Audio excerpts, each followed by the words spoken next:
السلام علیکم، جیو نیوز کے ساتھ میں ہوں فراز احمد۔ ہیڈ لائنز آپ نے جانی اور بلیٹن کا آغاز کریں گے۔ حکومت اور اپوزیشن کے درمیان کافی عرصے بعد برف پگھلنا شروع ہوئی ہے اور اسلام آباد میں حکومتی وزراء کی اپوزیشن رہنماؤں سے ملاقات ہوئی ہے۔ مسلم لیگ نون کی جانب سے رانا ثناء اللہ، طارق فضل چودھری اور وزیر قانون اعظم نذیر تارڑ نے اپوزیشن چیمبر میں اپوزیشن لیڈر محمود اچکزئی سے ملاقات کی ہے۔ سینٹ میں اپوزیشن لیڈر راجہ ناصر عباس کی بھی شرکت۔ ملاقات کے بعد رانا ثناء اللہ نے پارلیمنٹ ہاؤس میں جیو نیوز سے گفتگو کرتے ہوئے بتایا کہ محمود خان اچکزئی نے وزیر اعظم کو خط لکھا تھا۔ وزیر اعظم اس خط کا جواب دے رہے ہیں۔ اسی معاملے پر مشاورت کے لیے محمود خان اچکزئی کے پاس آئے تھے۔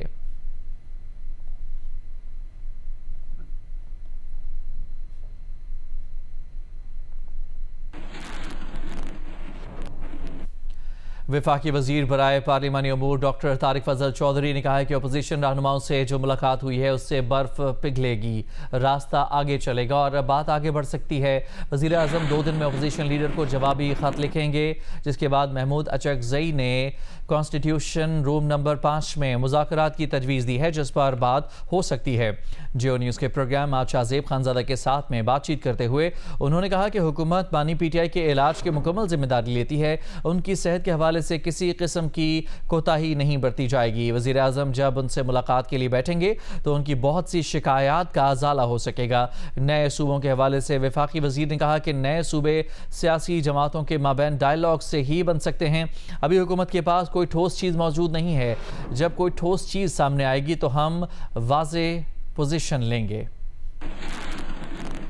سینٹ میں بھی یہ بات ہوئی ہے کہ جو بھی معاملات اپوزیشن کی طرف سے اٹھائے جاتے ہیں مختلف فورمز کے، اس پہ بہترین طریقہ یہ ہے کہ جو پرائم منسٹر آف پاکستان نے آپ کو آفر کی ہوئی ہے مذاکرات کی، وہ آفر ویلڈ ہے۔ اس پہ آج جو لیڈر آف اپوزیشن ہے سینٹ میں، انہوں نے یہ دعوت دی کہ آپ اپوزیشن لیڈر کے آفس آئیں، اور وہاں پہ ہم نے ایک کانسٹیٹیوشنل کنسلٹیٹیو میٹنگ کے لیے پرائم منسٹر صاحب کو اچکزئی صاحب نے خط بھی لکھا ہوا ہے، تو لہٰذا رانا ثناء اللہ صاحب اور میں گئے، ان سے ملاقات ہوئی، بڑی تفصیل سے تمام امور پہ گفتگو ہوئی، اور میں سمجھتا ہوں کہ یہ بات آگے بڑھ سکتی ہے۔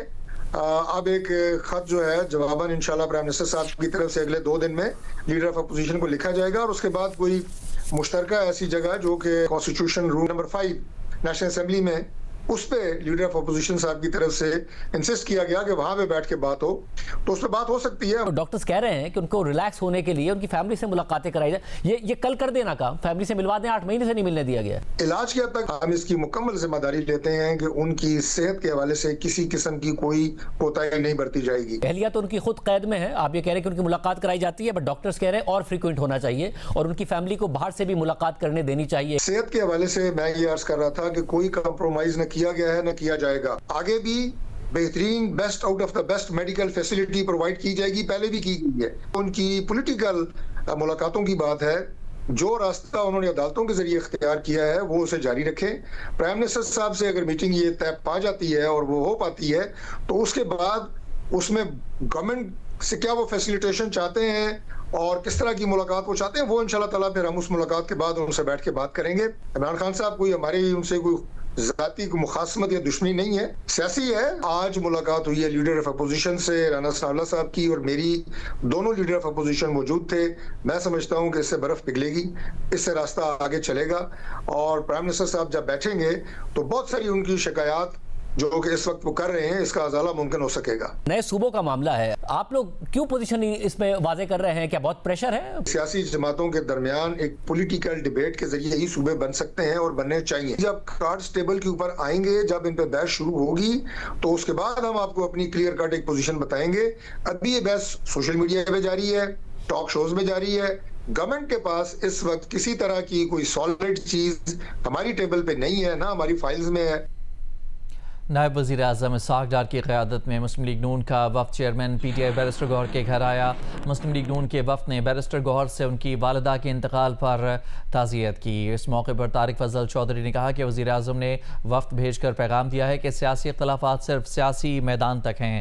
وفد میں وفاقی وزراء رانا ثناء اللہ، سینیٹر انوشا رحمان اور دیگر رہنما شامل تھے۔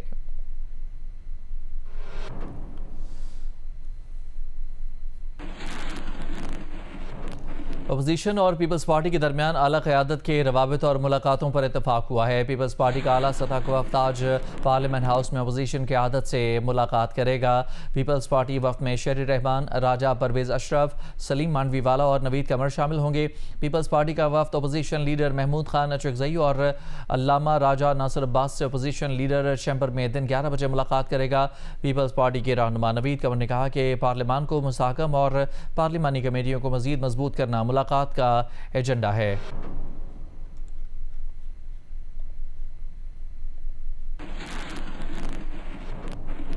امریکی صدر ڈونلڈ ٹرمپ نے کہا ہے کہ امریکہ اور پاسداران انقلاب میں براہ راست لیکن پس پردہ رابطے قائم ہو گئے ہیں، تاہم پاسداران انقلاب نے امریکہ سے رابطے قائم ہونے کے ڈونلڈ ٹرمپ کے دعووں کی تردید کی ہے۔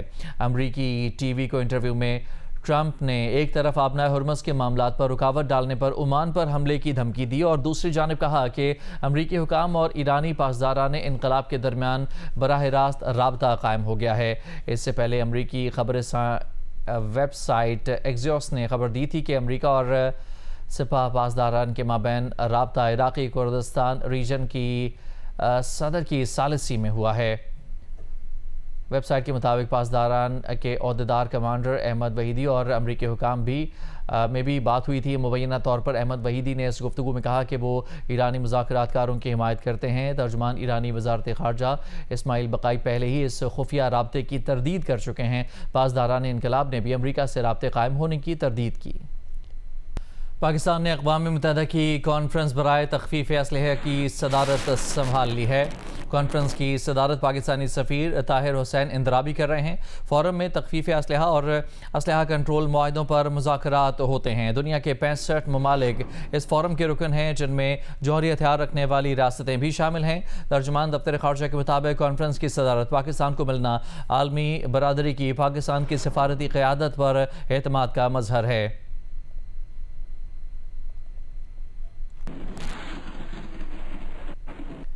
پاکستانی وزارت خارجہ نے بھارتی وزیر داخلہ کے اس الزام کی تردید کی ہے کہ پاکستان نے بھارت میں دہشت گردی کے لیے لوگ بھیجے ہیں۔ اس سے پہلے بھارتی وزیر داخلہ امت شاہ نے جھوٹا الزام لگایا تھا کہ بھارتی سیکیورٹی ایجنسیوں نے پاکستان سے تعلق رکھنے والے 200 افراد کو دہشت گردی کے الزام میں گرفتار کیا ہے۔ امت شاہ نے الزام لگایا تھا کہ یہ افراد بھارت میں تخریبی کارروائیاں کرنا چاہتے تھے۔ پاکستانی دفتر خارجہ نے بھارتی وزیر داخلہ کے الزامات کو پروپیگنڈا قرار دیا ہے۔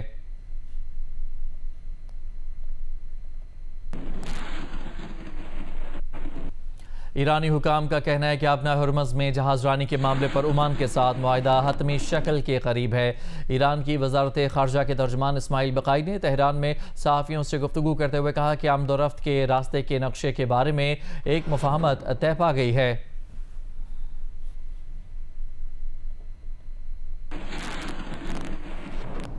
اسرائیلی وزیر اعظم بنیامین نیتن یاہو نے ٹرمپ کے داماد جیرڈ کشنر کو نہ کر دی۔ نیتن یاہو نے حماس کے غیر مسلح ہونے سے پہلے غزہ سے اسرائیلی فوج کو نکالنے سے انکار کر دیا۔ اس سے پہلے حماس جیرڈ کشنر کو باور کرا چکا ہے کہ وہ غیر مسلح ہونے کو تیار ہیں، لیکن پہلے اسرائیل کو غزہ سے فوج نکالنی ہوگی۔ اسرائیل کی طرف سے غزہ امن معاہدہ مسترد کیے جانے کے بعد جیرڈ کشنر معاملے کی بحالی کے مشن پر ہیں۔ نیتن یاہو کے پاس آنے سے پہلے جیرڈ کشنر نے حماس کے خلیل الحیہ سے ملاقات کی تھی۔